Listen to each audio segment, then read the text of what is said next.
और लोकल जो नेता हैं वो भी अपने इस बड़े मुद्दे को लेकर चल रहे हैं। तमाम नवलगढ़ विधानसभा के क्षेत्र में किसी भी ग्राम पंचायत या कस्बे में वो जा रहे हैं तो इस मुद्दे को लेकर वो बोल रहे हैं। आते तो है नहीं धरने पर, मुद्दे को लेकर चल रहे हैं क्या? ये दो बातें होगी, दोनों हाथों में वो लड्डू लेकर तोल रहे हैं। या तो उनको ये मुद्दा लेकर बोलना नहीं चाहिए, और यदि वो वास्तव में किसानों की पीड़ा से चिंतित हैं तो उनको आकर हमारे साथ में कंधे से कंधा मिलाकर इस लड़ाई में सहयोग या भागीदारी देनी। कुछ अगर रियल में देखें तो वो आपका सहारा लेकर कहीं ना कहीं राजनीति कर रहे हैं फिर? सब ये तो उनका मुद्दा है, ये तो आप उनसे पूछ सकते हो। महापंचायत हुई 7 जून को, उसके बाद नवलगढ़ से लगभग 10 नेता बीजेपी से टिकट की दावेदारी कर रहे हैं। अगर कौन कौन से ऐसे नेता हैं जो कि इस किसान आंदोलन को संभालने के लिए आए? और सपोर्ट तो हमें भी करते हैं, लेकिन सारे नेता नहीं करते। जो आप नवलगढ़ से 7-8 बता रहे हो दौड़ में, वो नहीं करते। जो 2-3 आदमी हमसे पहले जुड़े हुए थे वो आज भी जुड़े हुए हैं। राजस्थान विधानसभा के चुनाव नज़दीक है, इसी मुद्दे को कहीं ना कहीं बीजेपी इस बार इस्तेमाल कर रही है नवलगढ़? नहीं सर, ये कोई पर्टिकुलर बीजेपी का धरना नहीं है, हमारा किसानों का धरना है। हमारे यहाँ कांग्रेस के नेता भी आते हैं, आरएलपी के भी आते हैं, आम आदमी के भी आते हैं, तमाम पार्टियों के नेता आते हैं। हम किसी पर टारगेट नहीं करते हैं, और नहीं कोई पार्टी विशेष का ये धरना है, किसानों का धरना है। किसान अपने दम पे लड़ेंगे सर। विधायक महोदय चाहें तो ये फैसला हो सकता है। फैक्ट्री वाले प्रशासन और विधायक महोदय चाहें कि इनका फैसला करवाना है पे जी जान से तो हो सकता है। विधायक जी अगर वार्ता के लिए आए तो किसानों का क्या रुख रहेगा? हाँ, हम तैयार हैं। तैयार हैं? हाँ, तैयार हैं करने के लिए। राजस्थान विधानसभा के चुनाव नज़दीक हैं, ऐसे में धीरे धीरे चुनावी सरगर्मियाँ है बढ़ती रही है। बीजेपी कहीं ना कहीं अपना माहौल बनाने में भी लगी है। बीजेपी के बहुत से नेता हैं जो नवलगढ़ से टिकट की दावेदारी भी कर रहे हैं। इसी एक कड़ी में नवलगढ़ से 15 साल से विधायक डॉक्टर राजकुमार शर्मा है। लेकिन वर्तमान समय की बातचीत कर जाए, अगर चुनाव के मुद्दों की बातचीत कर जाए तो एक मुद्दा सबसे प्रमुखता से उभर के सामने है, वो आया है बीजेपी के कहीं ना कहीं रूप में सीमेंट फैक्ट्री का मुद्दा है। लगातार अपने भाषणों में है, सभी नेताओं ने उठाया। क्या हकीकत है इस जानने के लिए आज किसान जो महापंचायत जो किसान यहाँ गोठरा फैक्ट्री के गेट पे बैठे हैं, लोगों को धरने को 200 दिन से अधिक का समय हो चुका है, लेकिन अभी जो भी वार्ताएं हुई है लगभग एक सफल वार्ताएं निकली हैं। आज किसानों से बातचीत करने के लिए मैं इस धरने पर आया हूँ। आखिरकार क्या स्थिति है इस धरने की, क्या उन्होंने आगे का भविष्य का प्लान है इस धरने को लेकर बना रखा है। लगातार चर्चाएँ हैं वो भाजपा के नेताओं द्वारा जो अपने भाषणों में दिया जा रहा है, उसकी हकीकत क्या है इसी जानने के लिए धरने पर विस्तार पर मैं पहुँचा हूँ। कुछ यहाँ किसान वर्ग से जुड़े लोग मौजूद हैं। पहले तो धरने को लगभग 200 से ऊपर दिन गुजर चुके हैं। कई बार की वार्ताएं हुई हैं, लेकिन सभी वार्ताएं असफल रही है। 2 बार महापंचायत भी हैं, बहुत से नेताएं आपके समर्थन में लिए पहुंचे। लेकिन मैं वर्तमान समय में कि एक बार दोबारा आपको जानकारी, वर्तमान समय में कहीं ना कहीं बात करें बीजेपी के नेताओं के द्वारा मुद्दा सीमेंट फैक्ट्री का उठाया जाए, तो मैं वास्तव में ये जानना चाहता हूँ क्या किसानों के साथ बीजेपी यहाँ के जो नवलगढ़ के नेता हैं वो कितने के साथ हैं? देखो, ऐसा है, किसान किसी पार्टी से वैसे तो बात करें तो संबंधित नहीं होता। किसान तो हर पार्टी से जुड़ा हुआ है, और कांग्रेस सत्ता में है और बीजेपी विपक्ष में है। यहाँ तो सत्ता जब अत्याचार करती है तो विपक्ष सदैव जुल्म के साथ में खड़ा होता है। तो एक विपक्ष के रूप में भारतीय जनता पार्टी का हमें प्रत्यक्ष और अप्रत्यक्ष रूप में काफ़ी सहयोग मिला है। और इस आंदोलन में हमारे साथ में जिस तरह का यहाँ पर कंपनी में अधिकारियों के द्वारा जो शोषण व पीड़ा हमारे साथ में है, उसमें विपक्ष हमारे साथ में कंधे से कंधा मिलाकर खड़ा है। क्या मानते हैं 2 बार महापंचायतें हुई हैं, बाहर से भी खूब नेता आपके सपोर्ट में आए हैं, सांसद जी आए हैं, यहाँ के लोकल नेता खूब सपोर्ट में आए हैं। 2 बार महापंचायत हुई, दूसरी महापंचायत 7 जून को हुई थी। कहीं ना कहीं उसके बाद बीजेपी के जो नेता थे जो आपका सपोर्ट कर रहे हैं, उन्होंने उस समय से दूरियां बना ली। क्या आप मानते हैं कि वर्तमान स्थिति में देखें तो वो इस धरने से दूर हैं? या मैं बातचीत करूं 7 जून को जो महापंचायत हुई, उसके बाद बीजेपी के किन नेताओं ने आपको एक बार संभाला है या आपसे मिलने आए या आपकी समस्याओं के बारे में जानने की कोशिश? बीजेपी के नेताओं में प्रमुख रूप से हम बात करें तो जो किसान के लड़के हैं वो तो हमारे साथ में पूरे जुड़े हुए हैं। जैसे प्रताप जी पूनिया हैं, राजेश जी कटेवा हैं। ये इस 7 जून की महापंचायत के बाद में किसान पुत्र होने के नाते हमारे से जुड़े हुए हैं। अब उस किसान महापंचायत में कोई भी नेता आया है, उससे उनका जुड़ाव या पार्टीबाजी से सिस्टम को वो भूलकर हमारे साथ में वैसे जुड़े हुए हैं जो पहले से जुड़े हुए थे, क्योंकि वो किसान पुत्र हैं, किसानों की पीड़ा को समझते हैं और आज भी वो हमसे जुड़े हुए हैं। लगातार आप काफ़ी समय से लगभग 200 दिनों से यहाँ धरने पे मौजूद है। दिन रात ये लगभग धरना दिया जा रहा है। प्रशासन से भी कई बार वार्ता हुई है, सीमेंट फैक्ट्री से कई बार वार्ता हुई है। लेकिन 7 जून के बाद अगर बीजेपी नेता हैं जो अपने भाषणों में ये कह रहे हैं कि हम सीमेंट फैक्ट्री का मुद्दा लगातार उठा रहे हैं, अगर किसी में नेता का नाम तो शायद नया लूँगा। लेकिन कौन कौन से ऐसे नेता रहेंगे जो आपकी महापंचायत हुई, उसके बाद कहीं ना कहीं एक तो शायद मेरे सबसे बड़ा कारण होगा कि उन्होंने दूरियाँ बनाई है। क्या मानते हैं क्यों दूरियाँ बनाई है उन्होंने? देखो, बहुत बड़ा सवाल आपने किया है, बहुत बड़ा अच्छा प्रश्न आपने किया है कि साजोन वाली जो महापंचायत थी उसमें किसानों ने अपनी पीड़ा को लेकर वो आहूत की थी। पहले मैं आपको थोड़ी सी बात बता दूं कि आज जो यहाँ पर नवलगढ़ विधानसभा में सबसे बड़ा जो चर्चित मुद्दा है वो सीमेंट फैक्ट्री का है। और सीमेंट फैक्ट्री में जिस तरह का यहाँ के जो स्थानीय नेता हैं उन्होंने किसानों का पक्ष न लेकर एक पूंजीपति का सहयोग लिया है। और आज चाहे हम आज़ादी के इस अमृत महोत्सव में कितने भी जश्न मना लें, कितनी भी उपलब्धियों का शेयर कर लें, लेकिन एक्चुअली में यहाँ का जो काश्तकार है उसकी पीड़ा ये है कि उसके पास में न तो खाने के लिए अनाज है क्योंकि ज़मीन उसकी छीनी जा चुकी है, न उसके पास में पीने के लिए पानी है क्योंकि उसका बिजली का कनेक्शन वो काटा जा चुका है 89 की कार्रवाई के माध्यम से, न उसके पास में अंधेरे को दूर करने के लिए लाइट है क्योंकि लाइट का कनेक्शन भी बाकायदा सरकारी सहयोग से काटा जा चुका है। तो पीने के लिए पानी, खाने के लिए अनाज और पशुओं के लिए चारा और रात्रि में अंधेरा दूर करने के लिए लाइट है। ये 4 समस्याएं आज इस आज़ादी के समय में नवलगढ़ के यहाँ के किसान इस सज़ा के रूप में उसको भुगत रहे हैं। तो आज जो 7 जून के बाद में जो सभा हुई थी उसमें भी जैसे राजेश जी कटेवा है, प्रताप जी पूनिया का तो डायरेक्ट हमें पूरा का पूरा सहयोग है। राजेश जी कटेवा ने भी ये कहा कि जिस दिन आप मेरे को सहयोग के लिए मुझे बुलाओगे मैं पार्टी को छोड़कर किसान होने के नाते आपके बीच में 24x7 घंटे मौजूद हूँ। दूसरी बात अपन बात करें भाई, इतनी बड़ी विधानसभा है और अपने विधायक साहब 15 साल से यहाँ पर सत्ता में काबिज हैं। मैं तो मानता हूँ कि विधायक जी के सामने इतनी बड़ी समस्या और वो किसानों के बीच में आज तक हमारी समस्या को सुनने नहीं आ रही हैं, तो नवलगढ़ विधानसभा में विधायक जी के लिए बड़ी डूबने वाली बात है। क्योंकि आज यहाँ पर जो तमाम चेहरे बैठे हुए हैं वो 15 साल से कांग्रेस के रूप में या उनको विधायक के रूप में या निर्दलीय जब भी खड़े हुए बसपा से खड़े हुए, तब यहाँ के जो लोग हैं उन्होंने मतदाता के रूप में उनको फुल सपोर्ट किया। आज इस पूंजीपति के लिए उन्होंने क्या किया, हमें ठुकरा दिया। अब आने वाला चुनाव बताएगा कि समय किस ओर करवट लेगा, लेकिन विपक्ष का पूरा सहयोग हमें पूरी ताकत के साथ में तन और मन धन से आज भी हमसे जुड़े हुए हैं। 7 जून की महापंचायत में वही क्वेश्चन पे आऊँगा, जो 7 दिन महापंचायत हुई 7 जून को, उसके बाद नवलगढ़ से लगभग 10 नेता बीजेपी से टिकट की दावेदारी कर रहे हैं। अगर कौन कौन से ऐसे नेता हैं जो कि इस किसान आंदोलन को संभालने के लिए आए हैं? देखो, नाम आपने पूछ लिया तब आपको नाम बता दूं मैं। सबसे पहले तो है प्रताप जी पूनिया, नंबर 2 है राजेश जी कटेवा, तीसरे अपने ये 2 नेता हैं वो प्रमुख रूप से हमारे से जुड़े हुए हैं। बाकायदा तो वीरपाल जी हैं, इसके बाद में विक्रम जी हैं, वो थोड़े बहुत इधर उधर से हमारे संपर्क में रहते हैं, लेकिन प्रत्येक रूप से या बड़े रूप से आप देखा जाए तो ये 2 ही नेता हैं, प्रताप जी और राजेश जी कटेवा, जिनका हमें भरपूर समर्थन है। क्यों लगता है कि 7 जून बाद में बीजेपी जो प्रमुखता से मुद्दे को लेकर चल रही थी, ये दूरियां धीरे धीरे बनती गई? देखो, दूरियां ऐसे बनने का कारण है कि भाई हमने उनको सबको बीजेपी के पदाधिकारियों को बुलाकर कहा था कि नवलगढ़ में आज हमारा समस्या बड़ा है, इस समस्या को लेकर आप यदि निदान करवा देते हो तो आप हमारे लिए जिंदाबाद हो। तो ओमेंद्र जी चारण साहब ने कहा था कि मैं अभी राजेंद्र राठौड़ या सीपीएस जोशी से बात करके आपकी बहुत जल्दी एक बड़ी सभा करवाऊंगा किसान मुद्दों को लेकर, लेकिन उनके द्वारा जब संतोषजनक जवाब नहीं दिया गया तो हमने प्रताप जी को कहा कि यार बड़ा मुद्दा है, इस बड़े मुद्दे को लेकर कोई बड़े नेताओं को बुलाया जाए। तो वो भी थका हार कर लास्ट में उनको अपने भीम आर्मी सुप्रीमो चंद्रशेखर जी रावण है और किसान नेता राधेराम जी गोदारा, उनको बुलाया था और उसके बाद में ये सभा आहूत की थी। तो बीजेपी के जो नेता पहले इस किसान महापंचायत से पहले आ रहे थे, उन्होंने शायद सभी नेताओं ने ये कहा होगा कि एक बड़ी महापंचायत बीजेपी की तरफ से यहाँ करवाई जाएगी। क्या वो आप उस चीज़ से आश्वस्त हुए? कितने दिनों तक आपने इंतज़ार किया, लेकिन कहीं ना कहीं परिणाम ये निकल के आया कि आपके जो जुड़े हुए हैं भीम आर्मी से, उनको बुलाना पड़ा? देखो, उस मीटिंग को हमें बुलाने से पहले वीरपाल जी से भी बात हुई थी, ओमेंद्र जी जाकल साहब भी थे, राजेश जी कटेवा भी थे, इन 3-4 नेताओं की उपस्थिति में बात हुई थी, भाई आपको हम ये टाइम दे रहे हैं, इतने दिन में आप बुला लो।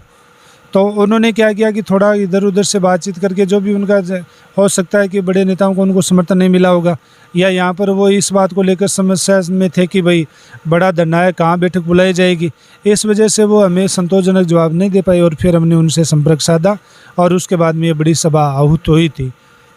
7 जून की जो महापंचायत हुई उसके बाद शायद बीजेपी का कोई बड़ा लीडर तो यहाँ नहीं पहुँचा, ना ही बीजेपी के ज़्यादातर लोकल नेता हैं जो या टिकट की दावेदारी कर रहे हैं वो भी शायद मेरे हिसाब से नहीं पहुँच पाए। नहीं, बिल्कुल उनका अभी तक हमें पूरा समर्थन नहीं मिल पाया है। अब क्या उम्मीदें हैं बीजेपी से, क्योंकि जो बीजेपी प्रमुखता से अपने इस मोटो में लेकर चल रही है, चुनावों को एक बड़ा मोटो मान के चल रही है, लेकिन वो धरने कर आकर आपको संभाल नहीं रहे। देखो, जो आपका सवाल है वो बीजेपी से जुड़ा हुआ है। मैं आपको दोबारा से इस बात से बता दूं कि हमारा जो धरना वो किसान से जुड़ा हुआ है। किसान की कोई पार्टी नहीं होती, कोई जाति धर्म नहीं होता।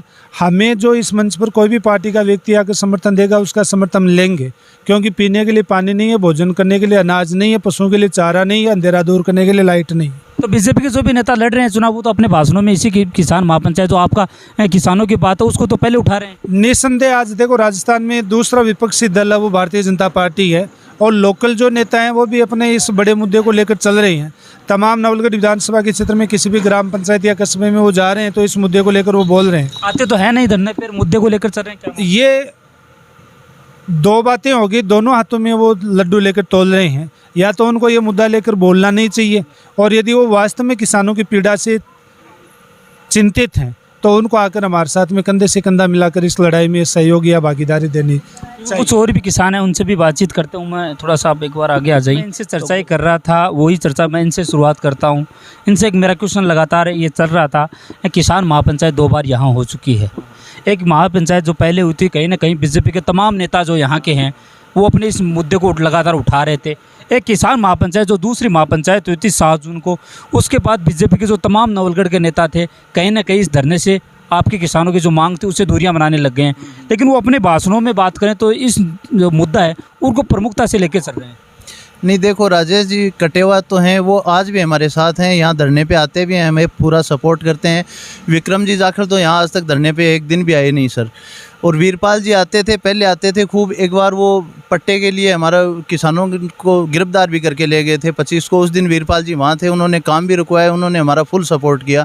लेकिन उस महापंचायत के बाद वीरपाल जी ने भी हमसे दूरियां बना ली। राजेश जी कटेवा और प्रताप जी पूनिया हमारे बिल्कुल संपर्क में हैं, धरने पे आते भी हैं, टाइम भी देते हैं और हमारे साथ जुड़ के भी रहते हैं। कि नेता तो नवलगढ़ से जो बीजेपी से 7-8 नेता के टिकट की दावेदारी कर रहे हैं, वो सभी नेता जब भी किसी गांव में अपनी सभाएं कर रहे हैं तो अगर किसी प्रमुखता से किसी मुद्दे को उठा रहे हैं तो आपके मुद्दे को उठा रहे हैं, लेकिन कहाँ मानते हैं कि वो गाँव में तो उस मुद्दे को लेकर चल रहे हैं लेकिन आपके पास नहीं पहुँच पा रहे। हमारे पास तो सपोर्ट में तो सर ये 2-3 आदमी आते थे। वीरपाल जी आते थे, वो भी उस महापंचायत के बाद नहीं आते हैं। बाकी राजेश जी और प्रताप जी आते हैं। वीरपाल जी यहाँ आज तक आए नहीं हैं। उमेंद्र जी भी कभी कभी आते हैं, आज भी आते हैं। उन्होंने भी हमसे कोई दूरी नहीं बनाई है, आज भी आते हैं, पहले भी आते थे। बाकी वीरपाल जी ने हमसे उस महापंचायत के बाद एकदम से दूरी बना ली बस। क्या मानते हैं कि जब 7 जून के पहले तो सभी बीजेपी नेता यहाँ पहुँच रहे थे, लेकिन एक महापंचायत 7 जून को होती है, उसमें भीम आर्मी के जो संस्थापक है वो यहाँ पहुँचते हैं, उसके बाद बीजेपी के जो नेता दूरियाँ लगातार बना रहे हैं, कहीं ना कहीं या तो वो पार्टी को पहले लेकर चल रहे हैं या किसानों की बात को पहले लेकर चल रहे हैं? नहीं, वो महापंचायत से पहले भी लगभग आते थे और सपोर्ट तो हमें भी करते हैं, लेकिन सारे नेता नहीं करते। जो आप नवलगढ़ से 7-8 बता रहे हो दौड़ में, वो नहीं करते। जो 2-3 आदमी हमसे पहले जुड़े हुए थे वो आज भी जुड़े हुए हैं, एक वीरपाल जी को छोड़ के, आज भी सपोर्ट करते हैं। बाकी और भाषणों में कोई क्या कहता है उसका तो हम कह नहीं सकते। बाकी जो पहले से हमसे जुड़े हुए थे वो आज भी जुड़े हुए हैं। तो क्या मानते हैं अगर रियल में देखें तो वो आपका सहारा लेकर कहीं ना कहीं राजनीति कर रहे हैं? फिर सब ये तो उनका मुद्दा है, ये तो आप उनसे पूछ सकते हो, हम तो उनकी क्या बताएंगे। लेकिन वो हमारे साथ हैं, हमें सपोर्ट भी करते हैं, यहाँ आते भी हैं, टाइम भी देते हैं, सब काम कर होता है। तो 7 जून के बाद जो महापंचायत होती, किसी बीजेपी नेता ने ये कहा कि एक बड़ी महासभा होगी, लगातार 2 महासभाएं हुई। एक बीजेपी की महासभा हुई थी जिसमें बातचीत करें, इंदिरा जी गठाला जी यहाँ जो जिलाध्यक्ष है वो पहुँची थी, शुभकंठ जी चौधरी जी पहुँचे थे, और नवलगढ़ के तमाम चेहरे जो बीजेपी के चेहरे थे वो पहुँचे थे। लेकिन उसके बाद जो महापंचायत हुई, लगातार अधूरियाँ बना रहे हैं। एक मुद्दा कहीं ना कहीं बातचीत करें तो सीमेंट फैक्ट्री का नवलगढ़ की राजनीति में रहा है। राजनीति में आप मानते हैं कि किसान लगातार वो दूरियां बना रहे हैं, तो कहीं ना कहीं राजनीति में ये मुद्दा शायद फिर नहीं लेकर आना चाहिए।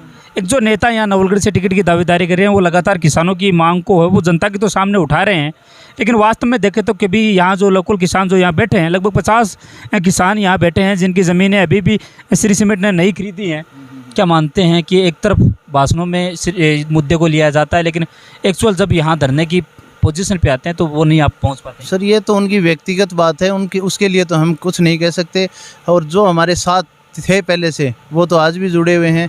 बाकी वो भाषणों में क्या बोलते हैं या क्या करते हैं वो तो उनकी व्यक्तिगत राय है सर, वो क्या करते हैं हम नहीं कह सकते। वो तो अपना इसी को एक राजनीति कहीं ना कहीं एक राजनीतिक मुद्दा बनाने में हाँ, हो सकते हैं अपना राजनीतिक मुद्दा भी बनाते होंगे, लेकिन जो मैं आपको बता रहा हूँ पर्टिकुलर 2-3 आदमी वो तो आज भी हमारे साथ हैं, वो ऐसे झूठे भाषण नहीं दे रहे हैं, बाकी और देते होंगे सर जाके। हाँ, एक और किसान यहाँ मौजूद है, उनसे भी चर्चाएं कर रहे हैं। मैं इनसे भी चर्चाएं कर रहा था, आपने भी शायद सुनी होगी। मेरे बहुत से क्वेश्चन कहीं ना कहीं राजनीति से भी संबंध रख रहे हैं। और जो ये मुद्दा लगातार सीमेंट फैक्ट्री का चल रहा है नवलगढ़ की राजनीति में और अब किसानों के मुद्दे में, तो बड़ा मुद्दा है। नेताएं लगभग अपने भाषणों में इस मुद्दे को बड़ी प्रमुखता से उठा रहे हैं। क्या मानते हैं कि जो नवलगढ़ के तमाम जो बीजेपी के नेता हैं, किसानों या जो यहाँ धरना चाह रहा है उसको कितना सपोर्ट दे पा रहे हैं? सपोर्ट तो बीजेपी वाले दे रहे हैं। कांग्रेस के भी हमारी जो सभा हुई थी उसमें वो भी आए थे, आरएलपी से भी थे वो भी आए थे, लोकदल वाले थे वो भी आए थे, आम आदमी वाले भी आए थे। लेकिन थोड़ी सी ये शर्म की बात है कि मतलब शेखावाटी इतना प्रसिद्ध पूरे हिंदुस्तान में है। शेखावाटी प्रसिद्ध है, राजनीति के मामले में पहले प्रसिद्ध रहा है, नेता भी बहुत बढ़िया बढ़िया रहे। लेकिन आज शर्म आती है, हम यहाँ झुंझुनू से बाहर निकलते हैं, सीकर से बाहर निकलते हैं, चूरू से बाहर निकलते हैं, मेवाड़ में जाते हैं, अपने इधर कोटा दिल्ली इधर किधर भी जाते हैं, कोई पूछता है कहाँ से है, शेखावाटी से, नवलगढ़ से, झुंझुनू से, तो वहाँ बताने में शर्म आती है कि यार वहाँ तो कोई नेता ही नहीं जिसको दिल ठोक के अपने ये कहते ये हमारा नेता है। नवलगढ़ से तो 8-10 नेता तैयारी कर रहे हैं। ये तो तैयारी कर रहे हैं, लेकिन जो मौजूदगी में जो नेता जीत के आए हुए हैं, जो सरकार में बैठे हैं, वो कहाँ हैं जिनका हक बनता है यहाँ शुद्ध बुद्ध लेने का, क्षेत्र का नाम लेने का? कोई कहीं नाम ही नहीं आता इनका। इस बार नवलगढ़ के तमाम जो बीजेपी का नेता हैं वो कह रहे हैं कि इस बार नवलगढ़ में परिवर्तन होगा। तो क्या परिवर्तन होने के बाद जो नेता हैं वो इस मुद्दे को उठा पाएंगे क्या? विश्वास तो है उठाएंगे, ऐसा लगता है। आप क्यों नहीं उठा पा रहे? क्योंकि वो भाषणों में तो सीमेंट फैक्ट्री का नाम अभी तो ये लग रहा है सरकार नहीं है उनके पास पावर, किसी के पास नहीं, एसडीएम के पास पावर नहीं, ऊपर से दबाव आ रहा है, बोल रहा है कि ऊपर से दबाव है। कलेक्टर के पास जाते, कलेक्टर साहब भी बोलते ऊपर से दबाव है। किसका दबाव है? वो ये बड़ा सोचने वाला सोचने वाला विषय है ना। किसके पास? कितनी बार की वार्ता हो चुकी है? वार्ता मतलब 2 बार तो एसपी साहब के पास हो गई और 1 बार एसडीएम साहब के पास हो गई और 5-6 बार ये कंपनी में हो गई, लेकिन बेनतीजा कुछ भी नहीं है। कितनी बीघा ज़मीन है जो अभी बची है और कितने कैसा परिवार हैं जिनकी ज़मीनें बची हैं? लगभग 600 बीघा ज़मीन सर बची हुई है जो अभी बिकी नहीं है, जिसने किसान ने 1 रुपया भी उसका लिया नहीं है। और लगभग 50 से 60 किसान हैं जिन्होंने आज तक 1 रुपया नहीं लिया है, कंपनी को पोजेसन नहीं दिया है। वो धरने पे पूरे एक साथ तो नहीं है, धरने पे 5-10 परिवार जो हैं वो धरने में भी नहीं है, वो अपने ऐसे ही बैठे हैं। बाकी धरने में लगभग 40-45 लोग हैं हम बैठे हैं। जिसमें अगर सत्ता की बात करें, इन्हें का एक सवाल था कि सत्ता में कहीं ना कहीं नेता पे और जिम्मेदारी भी रहती है और वो आगे पहुंचाने में बहुत ही कम समय लेते हैं। नवलगढ़ के से विधायक डॉक्टर राजकुमार शर्मा है। अगर झुंझुनू जिले की बात करें तो सांसद जी बीजेपी से हैं, वो इस मुद्दे को कितना उठा पाएंगे? सांसद जी से तो 1-2 बार मिले थे सर, कोई संतोषजनक जवाब उनसे भी नहीं मिला। और विधायक जी तो हमारे पास धरने को आज 202 दिन पूरे हो चुके हैं, आज तक हमारे पास आए भी नहीं है। हम 2 बार उनसे मिल के भी आ गए, कोई संतोषजनक जवाब भी नहीं है। अगर वो चाहते हैं तो वो 1 दिन में कर सकते हैं सब कुछ सर, वो सत्ता में है। विपक्ष वालों के पास तो सत्ता नहीं है, वो क्या अभी तो उनके पास भाषण है, खाली वो देते फिरते हैं। क्या लगता है 200 दिन आज धरने को गुजर चुके हैं, पहले भी धरना चला था, लगभग 3000 से अधिक दिनों तक वो धरना चला था। अगर ऐसे ही चलता रहा, बहुत सी वार्ताएं हुई हैं लेकिन सभी असफल वार्ताएं हुई हैं, 2 बार महापंचायत हुई हैं, लेकिन कभी ना तो आप किसी निष्कर्ष पर निकल पाए हैं, ना सीमेंट फैक्ट्री कोई निष्कर्ष कर पाई है। आपकी मांगे कहीं ना कहीं ये किसानों की मांगे जायज़ हैं, क्योंकि वो अपने किसान भूमि है जिसको छोड़ रहा है, तो कहीं ना कहीं जायज़ मुआवजे की मांग कर रहा है। अगर किसी मुद्दे की बात करें तो जायज़ मुआवजा सबसे बड़ी आपकी मांग रही है। दूसरी एक मांग इनकी है कि जो यहाँ जो किसानों की ज़मीनें जा रही हैं उनके कहीं ना कहीं रोज़गार दिया जाए उनको, परिवारों को। लेकिन हालात ये हैं, ना तो उनको रोज़गार दिया जा रहा है और ना ही उनको जायज़ मुआवजा दिया जा रहा है। जायज़ मुआवजा नहीं दिया गया, इसके कारण यहाँ किसान है वो लगभग 200 दिनों से ये धरना पहुँचे। अगर ऐसी स्थिति बार बार असफल वार्ताएँ रही तो क्या यह धरना लंबा खिसक पाएगा? बिल्कुल सर, 200 नहीं चाहिए, 400 दिन हो जाए, हम हमारा हक लेके ही रहेंगे। हम आर पार के मूड में हैं सर, चाहे कुछ भी करना पड़े, ये धरना यहाँ से ऐसे उठेगा नहीं जब तक हमारी मांगें नहीं मानी जाएंगी। 200 दिन कोई महत्व नहीं रखता, 400 दिन हो जाएंगे तो भी कोई दिक्कत नहीं है सर। राजस्थान विधानसभा के चुनाव नज़दीक है, इसी मुद्दे को कहीं ना कहीं बीजेपी इस बार इस्तेमाल कर रही है नवलगढ़? नहीं सर, ये कोई पर्टिकुलर बीजेपी का धरना नहीं है, हमारा किसानों का धरना है। हमारे यहाँ कांग्रेस के नेता भी आते हैं, आरएलपी के भी आते हैं, आम आदमी के भी आते हैं, तमाम पार्टियों के नेता आते हैं। हम किसी पर टारगेट नहीं करते हैं और नहीं कोई पार्टी विशेष का ये धरना है, किसानों का धरना है। किसान अपने दम पे लड़ेंगे सर। विधानसभा के चुनाव दिसंबर में हो जाएंगे, उससे बाद क्या उम्मीद है आपको? उसके बाद भी सर देखा जाएगा जो होगा। हम तो बैठे आराम से। बीजेपी की सरकार आती है तो क्या बीजेपी की सरकार आएगी तो बीजेपी वालों से पूछेंगे, उनको जवाबदारी दी जाएगी कुछ करने के लिए। बाकी हम गारंटी नहीं लेते सर, वो बीजेपी आएगी तो ये हो जाएगा, कांग्रेस में ये नहीं होगा। जो होता है उसका कर्तव्य बनता है सर, किसानों का सपोर्ट करना चाहिए। हमने उसको चुना है, वहाँ तक भेजा है, वो ऐसे कोई बन के नहीं गया अपने दम पे। अब इन्हीं किसानों ने उसको बनाया है तो उसको अपना कर्तव्य निभाना चाहिए, उनको किसानों के बीच में आगे समझौता करवाना चाहिए। लगातार चर्चाएं हम लोग कर रहे थे, किसानों ने अपनी कुछ मांगे रखी है। मैं आपसे एक क्वेश्चन करना चाहूँगा। नवलगढ़ में 15 साल से विधायक डॉक्टर राजकुमार शर्मा है। किसानों के सामने एक बड़ी समस्या है, क्या किसान लगभग 200 दिनों से धरने पर बैठे हैं? एक बार भी नवलगढ़ विधायक डॉक्टर राजकुमार शर्मा से किसानों का जो आपकी कमेटी है वो मिलने गई थी क्या? मिलने दो बार मिल के आए हैं विधायक महोदय से। एक बार खिरोड़ मिल के आए, एक बार पंचायत समिति में मिल के आए नवलगढ़।